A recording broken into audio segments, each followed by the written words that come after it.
Hello friends, स्वागत है आप सभी का हमारे यूट्यूब चैनल बिनर्स एजुकेशन पॉइंट में। आशा करती हूँ कि आप सभी लोग स्वस्थ और मस्त होंगे। आज हम चर्चा करेंगे हमारे कुछ सोशल के 3 मार्कर और 6 मार्कर पर। लेकिन उससे पहले आपको मैं महत्वपूर्ण जानकारियाँ दे दूँ कि अगर आपने हमारा चैनल अभी तक सब्सक्राइब नहीं किया है तो प्लीज़ आप सब्सक्राइब कर लीजिए, क्योंकि इसी प्रकार से मेंस से संबंधित महत्वपूर्ण कंटेंट आपको प्राप्त होता रहेगा। और दोस्तों, हमारे नोट्स भी आप परचेज़ कर सकते हैं। तो हमारे नोट्स को परचेज़ करने के लिए आप डिस्क्रिप्शन बॉक्स में इंस्टा मोजो की लिंक दी गई है, आप वहां जाकर चेकआउट कर सकते हैं। एंड आप ethics, social, history, Hindi, MP, geography आदि नोट्स को परचेज़ कर सकते हैं। और दोस्तों, हमारी मेंस की टेस्ट सीरीज को भी आप ज्वाइन कर सकते हैं। 2019 की मुख्य परीक्षा में 100% सफलता सुनिश्चित करने के लिए हमारे नोट्स और हमारी टेस्ट सीरीज अत्यंत ही लाभकारी है। तो प्लीज़ दोस्तों, आप उसको ज़रूर से ज़रूर परचेज़ करें और हमें इसी प्रकार से हमारे चैनल को सब्सक्राइब करते रहें, ताकि हमें मोटिवेशन मिलता रहे। अब हम चर्चा करते हैं हमारे 3 मार्कर पर। तो हमारा जो पहला 3 मार्कर है वह है राष्ट्रीय स्वास्थ्य बीमा योजना। तो दोस्तों, राष्ट्रीय स्वास्थ्य बीमा योजना का प्रारंभ कब हुआ था? तो इसका प्रारंभ हुआ था वर्ष 2007 में। इसका संचालन कौन करता है? तो दोस्तों, इसका संचालन श्रम मंत्रालय द्वारा किया जाता है। अर्थात जो राष्ट्रीय स्वास्थ्य बीमा योजना में जो नोडल एजेंसी है वह है श्रम मंत्रालय। दोस्तों, इसका उद्देश्य क्या है? तो दोस्तों, इसका उद्देश्य गरीबी रेखा से नीचे जीवन यापन करने वाले असंगठित क्षेत्र के श्रमिकों और उनके परिवार के सदस्यों को स्वास्थ्य बीमा के जरिए बीमारियों के उपचार की सुविधा मुहैया कराना। गरीबी रेखा के नीचे के जीवन यापन करने वाले असंगठित क्षेत्र के श्रमिकों और उनके परिवार के सदस्यों को स्वास्थ्य बीमा के जरिए उपचार की सुविधा मुहैया कराने के उद्देश्य से राष्ट्रीय स्वास्थ्य बीमा योजना प्रारंभ की गई थी। इसमें केंद्र और राज्य का हिस्सा 75% और 25% है। अर्थात इसमें केंद्र को 75 और राज्य को 25 के रेशियो में वित्त का आवंटन करना होगा। अब हम चर्चा करते हैं हमारे अगले 3 मार्कर पर, जो है संजीवनी 108।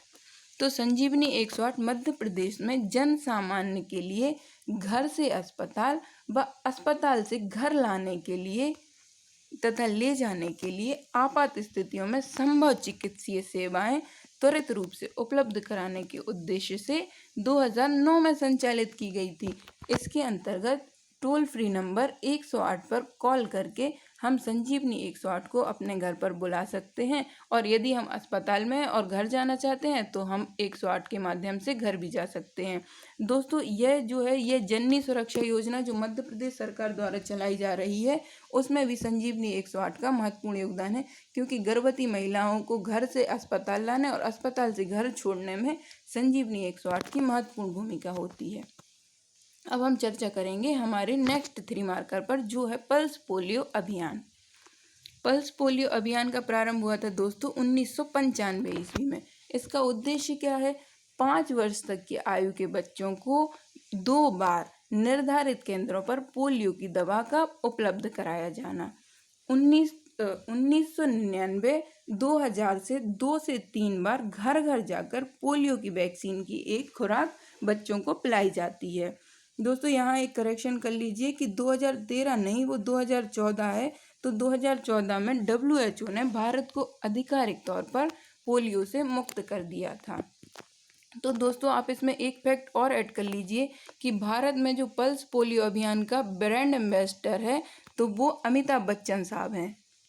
तो आपको यह एक नया फैक्ट यहाँ पर मिल जाएगा। अब हम नेक्स्ट हमारे 3 मार्कर पर चर्चा करते हैं, जो कि है अंतरा योजना। अंतरा योजना क्या है दोस्तों?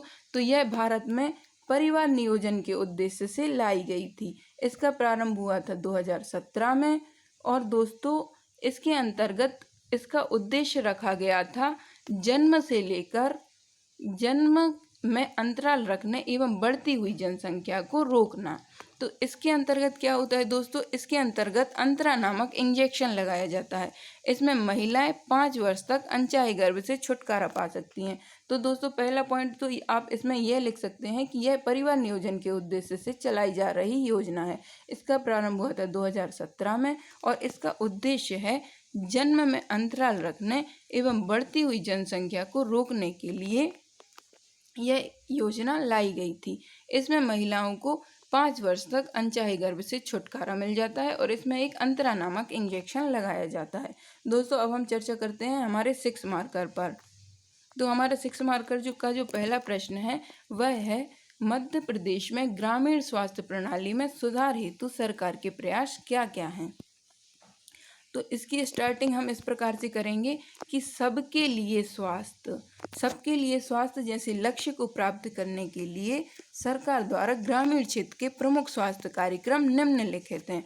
तो इसमें दोस्तों हम इस प्रकार से एक फ्लो चार्ट टाइप का बना सकते हैं कि इसमें हम दोनों साइड, इस साइड भी और इस साइड भी, दोनों साइड स्वास्थ्य कार्यक्रमों की जानकारी दे सकते हैं। तो दोस्तों इसमें हमारा जो पहला कार्यक्रम है वह है राष्ट्रीय ग्रामीण स्वास्थ्य मिशन। इसको NRHM भी बोलते हैं। इसका जो प्रारंभ हुआ था वह हुआ था अप्रैल 2005 में।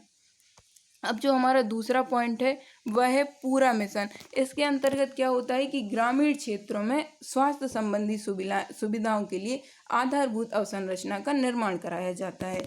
तीसरा जो हमारा पॉइंट है वह है धन्वंतरी योजना और चौथा जो है वह है दीनदयाल अंत्योदय उपचार योजना और प्रधानमंत्री सुरक्षा योजना जननी एक्सप्रेस। तो दोस्तों जननी एक्सप्रेस जो है वह गर्भवती महिलाओं के लिए स्पेशल है। इसके अंतर्गत जो गर्भवती महिलाएं होती हैं उन्हें घर से अस्पताल ले जाया जाता है और अस्पताल से घर जाने की निःशुल्क व्यवस्था की जाती है। इसके बाद है संजीवनी 108। तो जो हमने 3 मार्कर में चर्चा की है वही संजीवनी 108 आप यहाँ भी इनपुट कर सकते हैं। इसके बाद है दोस्तों आशा कार्यकर्ता। तो दोस्तों आशा कार्यकर्ता ग्रामीण समुदाय और जो स्वास्थ्य सेवाएं हैं उनके बीच की कड़ी मानी जाती है और आंगनबाड़ी केंद्रों के माध्यम से भी आशा कार्यकर्ता द्वारा अनेक स्वास्थ्य संबंधी कार्यक्रमों का संचालन सुचारू रूप से संपन्न किया जाता है। अटल बाल एक्सप्रेस मिशन।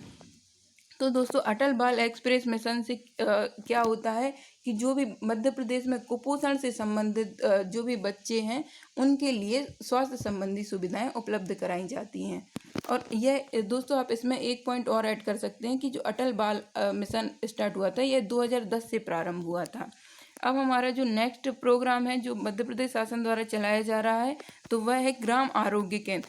इसके अंतर्गत आयुर्वेद से स्वास्थ्य सुविधाओं को कैसे मुहैया कराया जा सकता है इसके बारे में महत्वपूर्ण जानकारी प्रदान की जाती है तथा स्वास्थ्य सुविधाएं उपलब्ध कराई जाती हैं।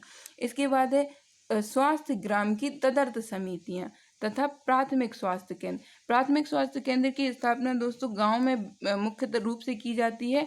इसके अंतर्गत क्या होता है कि ग्रामीण क्षेत्रों में एक डॉक्टर की व्यवस्था की जाती है, उसमें एक कंपाउंडर होता है, फार्मासिस्ट की व्यवस्था की जाती है ताकि ग्रामीण लोगों को स्वास्थ्य संबंधी सुविधाएं त्वरित रूप से मुहैया कराई जा सकें। अब हम इसमें निष्कर्ष लिखेंगे कि उपरोक्त प्रयासों से मध्य प्रदेश में स्वास्थ्य ग्रामीण की दशाओं में बेहतरी के लिए निम्न प्रयास किए जा रहे हैं।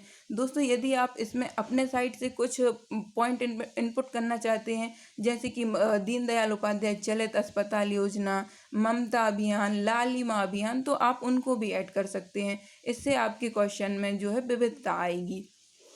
दोस्तों अगर आप 2020 की प्री परीक्षा में सफलता सुनिश्चित करना चाहते हैं तो आप हमारी प्री की टेस्ट सीरीज को भी ज्वाइन कर सकते हैं। उसका शुल्क मात्र 1000 रुपये है, लेकिन अभी वर्तमान में आपको 10% डिस्काउंट के साथ वो मात्र 900 रुपये में उपलब्ध कराई जा रही है। दोस्तों 900 रुपये में आपको 100 टेस्ट प्रोवाइड किए जाएंगे, उनकी आंसर सीट भी प्रोवाइड की जाएगी तथा अगर आप हमारी प्री की टेस्ट सीरीज परचेज करते हैं तो उसको आपको व्हाट्सएप ग्रुप में भी ऐड कर लिया जाएगा, जिसके माध्यम से आपको प्री से संबंधित सारा कंटेंट वहां पर प्रोवाइड किया जाता रहेगा। और अगर दोस्तों अगर आपने हमारे चैनल को अभी तक सब्सक्राइब नहीं किया है तो प्लीज़ दोस्तों हमारे चैनल को सब्सक्राइब कर लीजिए, क्योंकि इससे हमें मोटिवेशन मिलता है और हम आगे इसी तरह के वीडियो बनाने के लिए प्रेरित होते हैं और आप सभी को भी निःशुल्क ही यह कंटेंट उपलब्ध कराया जाता है हमारे द्वारा। तो दोस्तों हमारे वीडियो को लाइक, शेयर और सब्सक्राइब ज़रूर करें। और दोस्तों अगर आप इसी तरह से महत्वपूर्ण कंटेंट प्राप्त करना चाहते हैं और हमारे इन वीडियो की फ्री PDF प्राप्त करना चाहते हैं तो दोस्तों हमारे Telegram channel winners education point को सब्सक्राइब कर सकते हैं और ज्वाइन कर सकते हैं। वहां आपको वीडियो से संबंधित PDF तो मिलेंगी ही और अन्य भी महत्वपूर्ण मेंस से संबंधित PDF उपलब्ध कराई जाती हैं। तो धन्यवाद दोस्तों, मिलते हैं अगली वीडियो में, तब तक के लिए नमस्कार।